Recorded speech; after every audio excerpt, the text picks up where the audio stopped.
Stéphanie Robieux, bonjour. Bonjour. Alors un endroit, voilà, comme ça, à Brûle-Pourpoint, un endroit où vous n'êtes jamais allé encore de votre vie, dans lequel vous aimeriez bien passer une semaine ou deux, ou un mois même. Je crois, il y en a plusieurs, mais je pense à un endroit où il fait très froid, où les conditions sont hyper vous aimez hostiles. le froid, vous? Ouais, j'aime bien, c'est ma saison. Je dirais l'Islande ou la Russie, un truc comme ça, un truc vraiment qui me sortirait de mon confort. Eh bien ça me paraît possible. Mais je crois que j'ai pas le courage. Ah oui? Si, mais est-ce que je suis aventureuse? Je suis aventureuse dans l'entrepreneuriat, mais dans la vie quotidienne, je sais pas. À voir. Au moins je vous ai donné matière à réflexion. Voilà, je vais réfléchir.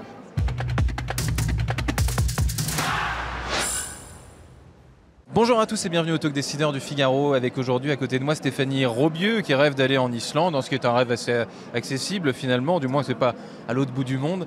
Vous êtes cofondatrice de Orion, donc Orion c'est une application qui aide les personnes déficientes visuelles à se repérer dans les lieux publics et privés, donc lancée en 2021.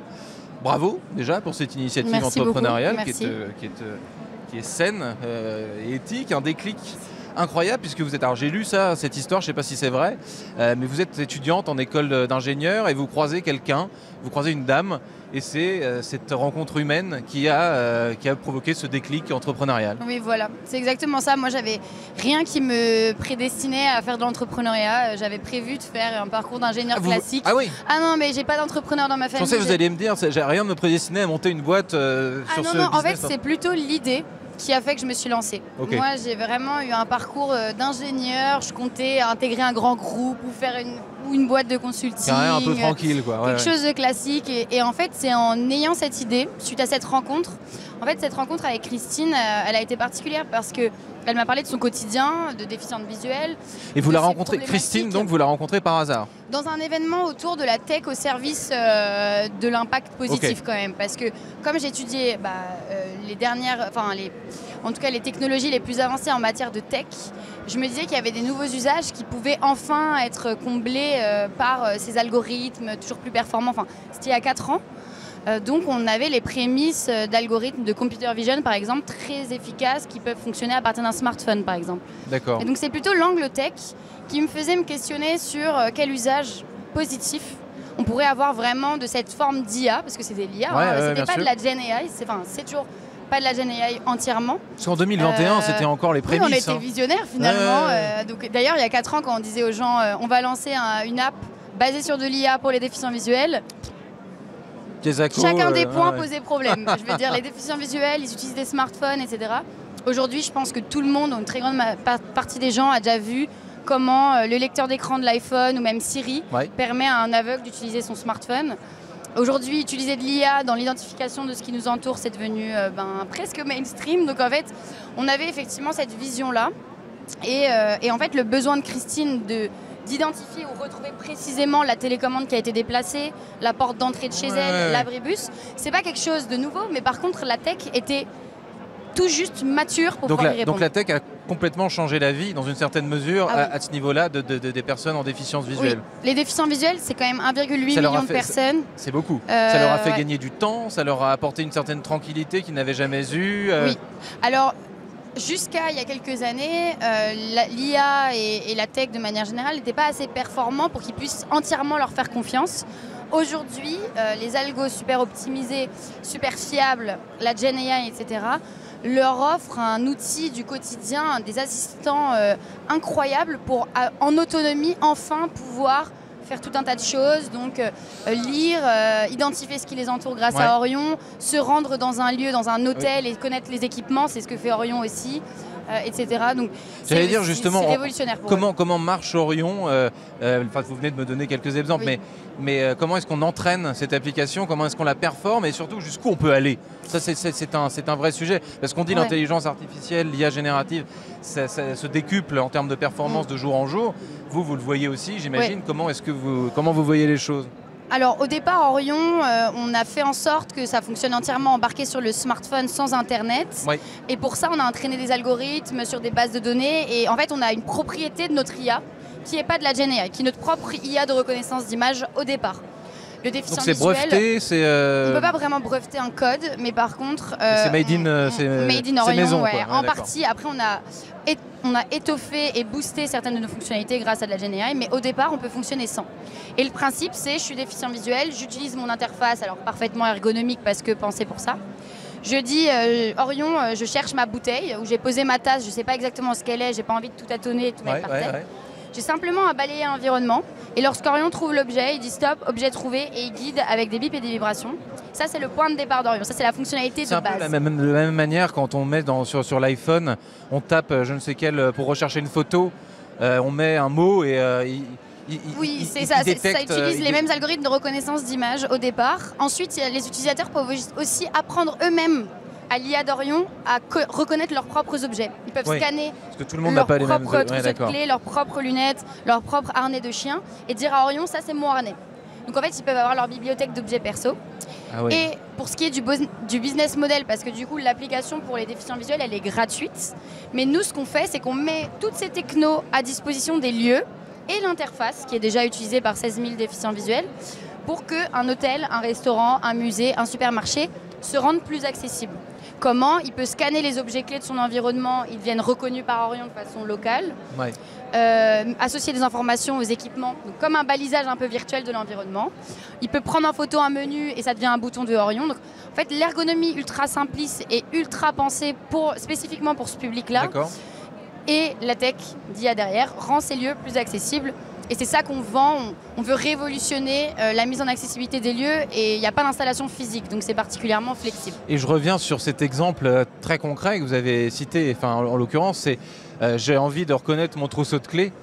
Enfin, un être humain qui n'est pas en déficience visuelle, combien de fois est-ce qu'on égare des choses et qu'on met 10 minutes à les retrouver? Donc j'imagine qu'effectivement, quand le même problème survient à quelqu'un qui en plus a une déficience visuelle, c'est encore plus, ça peut être un drame d'une journée. Oui, tout à fait. Et même, et j'irais même plus loin. Souvent, on dit que les personnes déficientes visuelles, elles mettent en place des automatismes où tout est toujours rangé au même endroit, etc. Mais il suffit que cette personne ne vive pas seule ou qu'elle se rende dans une chambre d'hôtel, par exemple, pour que plus aucun repère ne soit présent et pour que identifier une machine à café soit d'une difficulté. Parce que c'est pas le même modèle. Exactement. Oui, tout change, quoi. Tous les lieux, en fait. Et donc, nous, c'est ça notre vision avec Orion, c'est par différents mécanismes et différentes technologies d'IA et l'interface parfaitement pensée pour, on veut que en fait, n'importe quel lieu puisse faire le petit effort en plus. Vous pensez par espace, en fait, vous êtes pensé par pièce, par... Nous, en fait, on n'est pas un GPS, contrairement à beaucoup de solutions qui existent, qui permettent de guider d'un point A à un point Z. Nous, on est le dernier maître. On est vraiment la précision de l'information locale, etc. On est le dernier maillon de la chaîne, parce qu'il existe beaucoup d'autres solutions qui permettent de guider, pas très loin, et nous, on guide précisément à la fin. Et donc c'est sur ça qu'on se différencie et c'est ça qu'aiment aussi des acteurs comme Accor avec qui on travaille qui réalisent qu'en fait toutes leurs chambres d'hôtel se ressemblent. Donc en fait baliser une chambre rend toutes leurs chambres plus accessibles et que en fait c'est particulièrement scalable comme on dit. Mais c'est aussi très intéressant pour les acteurs du retail, les supermarchés par exemple, où eux ils ont des vraies problématiques de complexité. Les produits qui changent d'emplacement toutes les 2 semaines, les magasins qui sont tous différents tout en étant un peu similaires les uns les autres. Eux, ils ont vraiment l'intuition que c'est sur des technologies comme la nôtre, où il n'y a pas de hardware à installer, il n'y a que de l'entraînement virtuel et de l'intelligence. Et quel entraînement? Parce que trouver un trousseau de clés dans une chambre d'hôtel, sur le papier, ça paraît assez facile. Mais pour détecter tel ou tel produit au milieu de milliers d'autres, c'est du travail. C'est pour ça qu'on travaille on co-construit ça dans le cas des acteurs du retail avec des géants comme Carrefour ou les Mousquetaires. Votre associé, Thomas, pourquoi lui? Parce qu'il est brillant, Thomas. Non, en fait, on s'est rencontrés en école d'ingénieur, on a fait la même école. Mais lui, en fait, on a vraiment des personnalités... je ne sais pas si vous connaissez le disque. Lui, il est bleu et moi, je suis rouge. Je sais pas, c'est un peu ses profils types. Lui, il est très pragmatique, très terre-à-terre. C'est un data scientist qui qui adore son kiff. Lui, c'est de coder et de développer techniquement. Donc, c'est vraiment lui, le CTO. Et moi, j'ai plus l'envie d'entreprendre et le côté entrepreneur. Et du coup, ça s'équilibre super bien. On est vraiment un vrai duo de fondateurs, même s'il n'est jamais à la télé et qu'il n'est pas là avec nous aujourd'hui parce qu'il est sous l'eau techniquement. Il est sous l'eau techniquement. Ouais. Est-ce qu'on peut parler de business d'ailleurs parce que la medtech, quand on parle de gens qui ont des déficiences, etc., le mot business, ça vous choque pas? Nous, non, parce qu'on a compris que en fait, c'était bien beau de vouloir impacter positivement et créer une solution qui est utile. Mais s'il n'y a pas de business model derrière, l'impact il va vite être limité. Ça reste donc on s'en est rendu compte assez vite c'est je pense la clé pour avoir un impact vraiment massif. Et nous on a vraiment une ambition qui est assez élevée, c'est d'être présent à l'international. On a des investisseurs là qui investissent, qui sont néerlandais par exemple. On a vraiment une vision très globale et très internationale. Mais pour ce faire, on peut pas le faire si derrière on n'a pas un modèle qu'on a bien affiné et qui est solide. Et c'est pour ça que d'ailleurs notre modèle repose sur 3 verticales, donc le retail, la restauration, l'hôtellerie, qui sont des verticales qui ont des cycles de vente différents, avec des types d'acteurs différents, parce qu'on sait qu'on va pouvoir tirer profit un peu de ces différences d'un secteur à l'autre, et que nous, notre outil finalement, il peut fonctionner pour n'importe quel établissement recevant du public. Est-ce que à l'étranger, dans les pays voisins, aux États-Unis, peu importe, vous avez vu que des solutions similaires existaient, ou alors pas du tout? Comment la concurrence la concurrence. Alors, donc là, vous l'aurez compris, Orion repose sur 2 axes. Donc, le premier, c'est vraiment l'outil du quotidien des déficients visuels. Le second, c'est l'outil de mise en accessibilité. Et ces 2 axes, nous, notre idée, c'est que les deux vont pouvoir s'alimenter l'un l'autre. Plus il y a de déficients visuels qui utilisent Orion, plus les lieux vont vouloir l'installer pour attirer des déficients visuels, etc. Là, on a 16 000 utilisateurs déficients visuels dans 32 langues. Et pour répondre à votre question, pour la partie outils du quotidien, on a des applications concurrentes qui font, on en a 2 principales, on va dire, une américaine et une néerlandaise, qui, alors l'une n'est pas autonomique, repose pas sur de l'IA, c'est plutôt de la mise en relation voyant-non-voyant, c'est Be My Eyes. Et l'autre a des technos différentes de la nôtre, qui fait qu'elle ne fonctionne pas en instantané et sans Internet. Donc en gros, c'est nos concurrents principaux, mais ces 2 concurrents-là ne font pas du tout la partie mise en accessibilité. D'accord. Donc c'est aussi cette partie-là qui nous différencie grandement de nos 2 concurrents principaux. Et sur la mise en accessibilité, il n'existait pas de solution comme la nôtre, parce que la tech n'était pas assez mature encore pour que les lieux puissent se rendre accessibles grâce à l'IA. Et donc j'imagine que chez Orion, les recrutements que vous avez, c'est uniquement de l'ingénieur un peu capé, qui aime déjà, qui est sensible au projet, mais il est difficile de ne pas l'être, mais surtout qui est... c'est très tout le monde a des lunettes. Non, c'est pas vrai. Alors, pas vraiment, parce que là, finalement, notre dernier recrutement, c'était un sales, comme quoi l'importance du business, voilà. C'est quand même assez clé. Mais oui, là, on recrute un tech, et en fait, nous, notre vision avec Thomas, c'est pas forcément le nombre, c'est pas la quantité des profils qu'on aura dans l'équipe, c'est plutôt la qualité de chacun.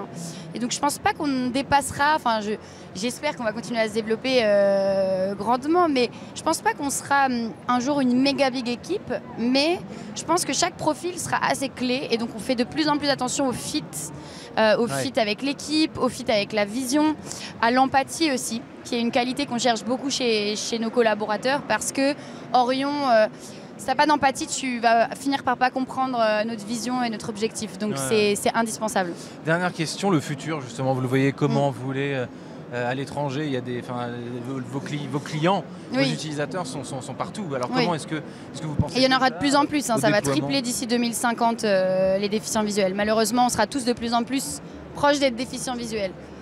Ok, voilà. Donc les clients... non, mais donc il y aura de plus en plus de déficients visuels. Pour les utilisateurs, notre objectif, c'est de devenir vraiment un outil de référence pour eux à l'échelle mondiale. Mais notre objectif, c'est aussi et surtout de s'imposer dans la révolution de la mise en accessibilité, vraiment de révolutionner ce secteur, de le dépoussiérer, de proposer un outil innovant pour que tous les lieux ouvrent leurs portes à ce public-là. Sans frontières, sans limites, et donc pour ça de nous reposer sur des collaborations avec des grands groupes, donc Accor, donc des grandes chaînes de restaurants aussi, potentiellement aussi des collectivités, pourquoi pas, des organismes nationaux. Peu importe, nous notre objectif c'est vraiment à grande échelle d'ouvrir les portes de tous ces lieux-là à terme tous les lieux, mais en commençant par ces 3 verticales à ce public. Merci Stéphanie Robieux, donc vous Merci êtes beaucoup. cofondatrice d'Orion. Merci d'avoir répondu à mes questions ici sur l'événement Big organisé Avec par grand BPI. plaisir. À très bientôt. À bientôt. Au revoir.